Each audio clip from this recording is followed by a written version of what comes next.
ခုကစားပြမှာကတော့ Tower လက်ပူတော်လို့ခေါ်တဲ့ဒီတပတ်ကိုအသုံးပြုပြီးတော့ကျွန်တော်တို့ရဲ့ကြောမှာစင်တွေကိုထိရောက်အောင်ကစားတဲ့ကစားနည်းကိုကစားပြမှာဖြစ်ပါတယ်ဒီကစားနည်းကိုကျွန်တော်တို့အိမ်မှာကစားမဲ့သူတွေလက်ပူတော်ဆန်းမရှိဘဲနဲ့အိမ်မှာကစားမဲ့သူတွေကစားလို့ရတဲ့ကစားနည်းပဲဖြစ်ပါတယ်ဒီကစားနည်းကကျွန်တော်တို့ရဲ့ upper trap muscle နဲ့ upper left muscle တွေကိုထိရောက်စေတဲ့ကစားနည်းပဲဖြစ်ပါတယ်ဒီကစားနည်းကိုကစားရမယ်ဆိုရင်ကျွန်တော်တို့ဒီလိုတပတ်တစ်ထည်ကိုယူလိုက်မယ်ပြီးရင်ကျန်းပြင်မှာလှည့်အိတ်လိုက်ရပါတယ်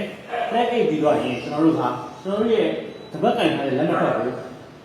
ဆန့်တန်းထားလိုက်ပါမယ်ပြီးရင်ဒီတပတ်ကင်ထားတဲ့လက်ကိုကိုယ့်ရဲ့မေးစီအောက်ကိုဆွဲချရအောင်မယ်ပြီးရင်ပြင်းချင်းပဲလက်ကိုဆန့်နေပြီးအပေါ်ကိုပြန်သွားပါမယ်ပြီးရင်မေးစီအောက်ကိုနောက်တစ်ခါထပ်ဆွဲချရပါမယ်အဲ့ဒီအတိုင်းကစားရမှာဖြစ်ပါတယ်ဒီကစားနည်းကကျွန်တော်တို့ရဲ့ upper trap muscle တွေနဲ့ upper left muscle တွေကိုထိရောက်စေတဲ့ကစားနည်းပဲဖြစ်ပါတယ်ကျွန်တော်ဆန်းကစားပြအောင်မယ်